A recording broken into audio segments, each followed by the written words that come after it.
Shalom, sahabat CS dimanapun Anda berada. Saya sangat bersuka cita bisa menjumpai Anda untuk menyampaikan kebenaran firman Tuhan. Kebenaran firman Tuhan pada kesempatan kali ini berjudul Merasa Diri Benar. Ini topik yang menarik, saudara. Merasa diri benar. Sebelum saya melanjutkan, bagi saudara yang baru pertama kali mengunjungi channel saya ini bukan satu kebetulan, tetapi memang kehendak Tuhan agar saudara dan saya sama-sama belajar kebenaran firman Tuhan. Jangan ragu-ragu, langsung subscribe. Bagi saudara yang sudah terus mengikuti channel saya sangat bersyukur dan terima kasih atas dukungan saudara. Bagi saudara yang diberkati, jangan lupa kasih komen, like, kemudian share pada siapapun yang Tuhan taruh dalam hati saudara untuk disampaikan. Dan saya percaya firman Tuhan tidak akan pernah kembali dengan sia-sia. Dia akan mengerjakannya sampai berhasil. Merasa diri benar, Lukas 5 ayat 30 sampai 32. Dikatakan begini, orang-orang Farisi dan ahli-ahli Taurat bersungut-sungut kepada murid-murid Yesus. Katanya, mengapa kamu makan dan minum bersama-sama dengan pemungut cukai dan orang berdosa? Lalu jawab Yesus kepada mereka, katanya, perhatikan jawaban Yesus, bukan orang sehat yang memerlukan tabib, tetapi orang sakit. Ayat 32 lanjutan, aku datang bukan untuk memanggil orang benar, tetapi orang berdosa, supaya mereka bertobat. Jadi kalau saudara perhatikan ya situasi konteks ya ayat yang kita baca ini adalah ketika Lewi pemungut cukai itu dipanggil untuk mengikuti Yesus, kemudian dia mengadakan pesta. Nah, di tengah pesta ini saudara sekalian yang diundang adalah orang Farisi dan ahli Taurat. Jadi orang-orang Farisi dan ahli Taurat itu ada di dalam perjamuan itu. Kemudian apa yang terjadi saudara sekalian? Ternyata orang-orang Farisi dan ahli Taurat ini bersungut-sungut. Mereka ini yang notabene adalah seorang rohaniawan bersungut-sungut kepada murid-murid, ya, murid-murid Yesus. Apa yang disungutkan? Mereka komplain, mereka mengeluh. Mengapa murid Yesus makan bersama dengan pemungut cukai dan orang berdosa? Nah, yang menarik saudara sekalian, jawaban Yesus. Jawaban Yesus ini berupa sindiran. Ya, sindirannya apa? Sindiran halus. Ya. Ini dia pakai gaya bahasa sindiran, ya, yang halus. Karena di situ dikatakan bukan orang sehat yang memerlukan tabib, tetapi orang sakit. Jelas, ya, kalau orang sehat tidak memerlukan tabib, bukan orang sehat, orang sakit yang memerlukan tabib.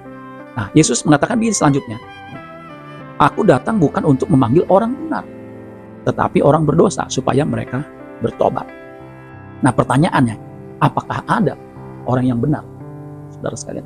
Sejak manusia jatuh dalam dosa, Adam jatuh dalam dosa, tidak ada orang yang benar. Semua orang sudah berbuat dosa. Nah, dikatakan begini, di Roma pasal 3 ayat 10 sampai 12, kemudian ayat 20 dan 23. Itu jelas tidak ada orang yang benar, saudara. Ayat 10 Roma 3, seperti ada tertulis, tidak ada yang benar, seorang pun tidak. Tidak ada seorang pun yang berakal budi, ayat 11. Tidak ada seorang pun yang mencari Allah. Ayat 12, semua orang telah menyeleweng.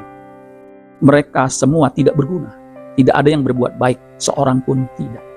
Nah, ayat 20, sebab tidak seorang pun yang dapat dibenarkan di hadapan Allah oleh karena melakukan hukum Taurat. Karena justru oleh hukum Taurat orang mengenal dosa.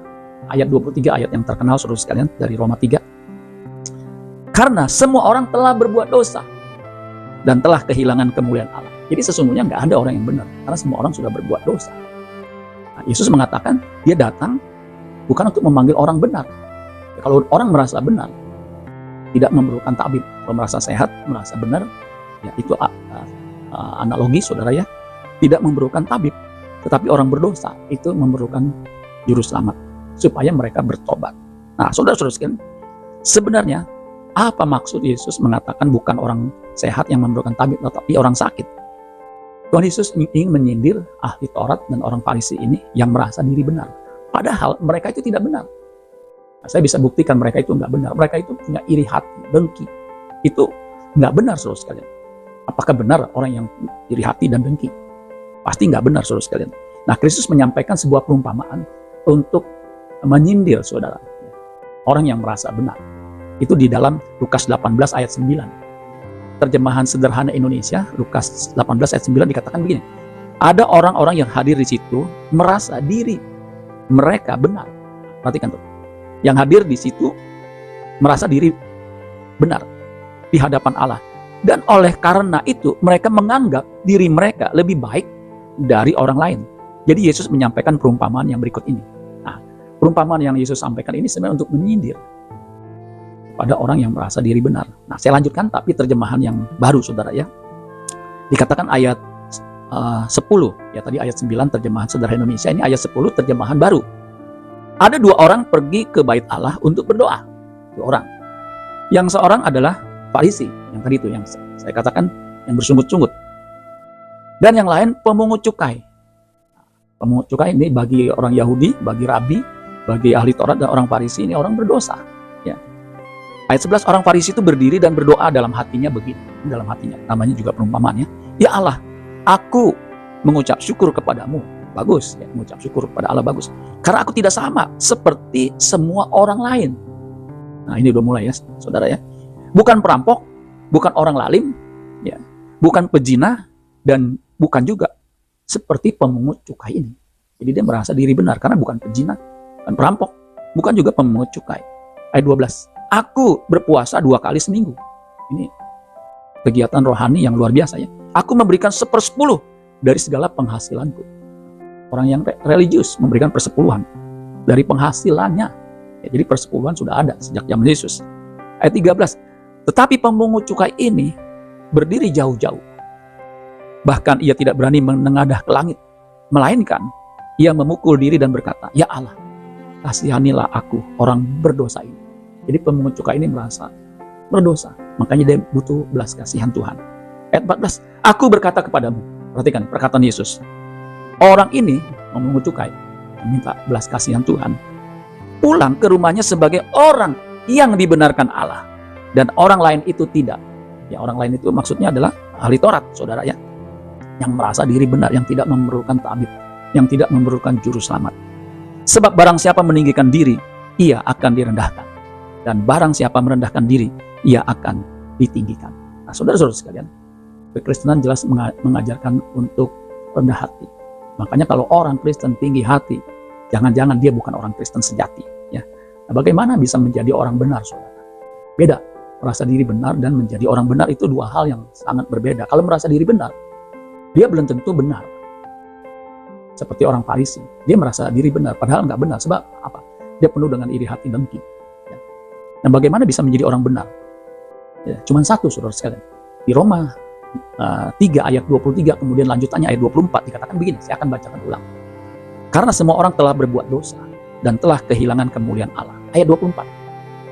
Dan oleh kasih karunia telah dibenarkan dengan cuma-cuma karena penebusan dalam Kristus Yesus.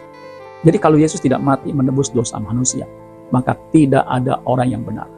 Semua orang akan meluncur masuk neraka.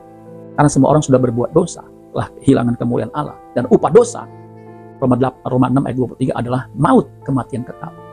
Maka Yesus datang menjadi juru selamat, mati di kayu salib untuk menebus dosa semua orang.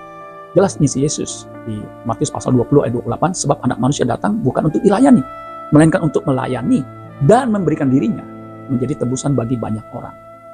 Jadi Yesus datang untuk melayani dan menjadi tebusan, mati di kayu salib untuk menjadi tebusan bagi banyak orang. Jadi kalau Yesus tidak mati di kayu salib, saudara dan saya akan langsung meluncur masuk neraka. Tetapi karena Yesus mati di kayu salib, dosa ditanggung di kayu salib, semua dosa Adam sampai dosa nanti manusia yang paling terakhir sudah ditanggung di kayu salib.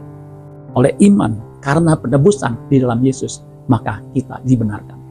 Saudara-saudara sekalian, biar bagi saudara yang belum menerima Yesus sebagai Tuhan dan Juru Selamat, terima Dia sebagai Tuhan dan Juru Selamat, percaya, beriman kepadanya. Karena hanya di dalam Dia terdapat keselamatan yang sejati. Amin buat firman Tuhan. Tuhan Yesus memberkati. Sola Gracia.